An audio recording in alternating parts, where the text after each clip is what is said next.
Hello! అందరూ నమస్కారం. 'Movie రిఫ్' 'Andela రవ్వమిది' 2024 release అయింది. అమెజాన్ ప్రైమ్‌లో స్ట్రీమింగ్ అవుతుంది. ఇది ఒక మ్యూజికల్ డ్రామా మూవీ. మూవీలో కొంచెం డ్రామా సీన్సే కొంచెం ఎక్కువగానే ఉంటాయి. ఆ డ్రామా సీన్స్ కూడా అంతగా కనెక్ట్ అవ్వవు. ఈ movie based on real story అయితే కాదు. కొన్ని రియల్ ఎక్స్‌పీరియన్సెస్ బేస్ చేసుకొని ఈ మూవీ తీశారని చెప్తున్నారు.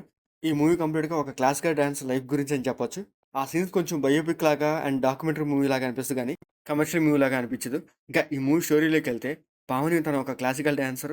పావనికి డాన్స్ అంటే చాలా ఇష్టము. తన కెరీర్ ఫోకస్ అంతా డాన్స్ మీదే పెడతది. కానీ వాళ్ళ పేరెంట్స్ తనకి పెళ్లి చేయాలనుకుంటారు. అలాగే పావని పేరెంట్స్ ఒక అమెరికా సంబంధం చూసి పెళ్లి చేస్తారు. పావని పెళ్లి చేసుకొని తను అమెరికా వెళ్ళిపోద్ది. అక్కడికి వెళ్ళినా కూడా తను క్లాసికల్ డాన్స్ కంటిన్యూ చేయాలనుకుంటది. కానీ పావనికి ఒక హెల్త్ ఇష్యూ వస్తది. ఆ హెల్త్ ఇష్యూ వల్ల తనకి పిల్లలు పుట్టరని డాక్టర్ కన్ఫర్మ్ చేస్తారు. కానీ తనకి ఫ్యామిలీ సపోర్ట్ అంత ఉండకపోవడంతో తను బాగా స్ట్రెస్ ఫీల్ అవుతుంటది. తను ఒక బేబీని అడాప్ట్ చేసుకోవాలనుకుంటది. మళ్ళీ తన కెరీర్ మళ్ళీ స్టార్ట్ చేసి అసలు ఏం చేసిందనేదే ఈ మూవీ స్టోరీ అనమాట. ఈ మూవీ పాయింట్ కొంచెం రొటీన్‌గానే ఉంటది. దాని తగ్గట్టుగానే ఈ మూవీలో సీన్స్ కూడా కొంచెం రొటీన్‌గానే ఉంటాయి.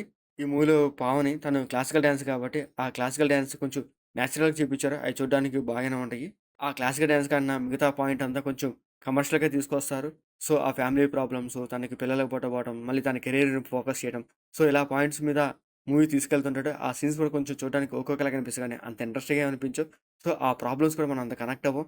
స్టోరీ తగ్గట్టుగా స్క్రీన్ ప్లే కూడా అంత ఇంట్రెస్టింగ్‌గా ఏమి ఉండదు. ఇంకా ఈ మూవీలో సీన్స్ కూడా ఏదో బయోపిక్ ఆర్ డాక్యుమెంటరీ సీన్స్ లాగా అనిపిస్తాయి. ఇంకా క్లైమాక్స్‌లో ఒక మంచి ఎమోషనల్ పాయింట్ అయితే పెట్టుకున్నారు. ఆ ఎమోషనల్ పాయింట్‌తోనే ఈ మూవీ ఎండ్ చేసేస్తారు. ఇంకా ఈ మూవీలో హీరోయిన్ అండ్ డైరెక్టర్ ఇద్దరు ఇంద్రాణి దావులూరే. ఈ మూవీలో తన యాక్టింగ్ పర్ఫార్మెన్స్ పర్లేదు బాగానే ఉంది. ఇంకా డైరెక్టర్‌గా అయితే ఆ సీన్స్ ఇంకొంచెం ఇంట్రెస్ట్‌గా రాసుకుంటే బాగుండేదనిపించింది.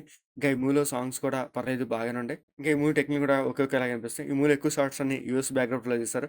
ఆ సీన్స్ కొంచెం చూడడానికైతే బాగానే ఉంటాయి. ఇంకా ఈ మూవీలో బ్లడ్ సీన్స్ కానీ, అడల్ట్ సీన్స్ కానీ అట్లాంటివి లేవు. మూవీ ఓవరాల్‌గా అయితే పర్లేదు. ఏదో ఒకసారి చూడొచ్చు. ఆ క్లాసికల్ డాన్సెస్ నచ్చేటట్లయితే మీకు ఈ మూవీ నచ్చుద్ది. అమెజాన్ ప్రైమ్‌లో స్ట్రీమింగ్ అవుతుంది. మీకు నచ్చితే చూడండి. లేకపోతే లీవ్ ఇట్.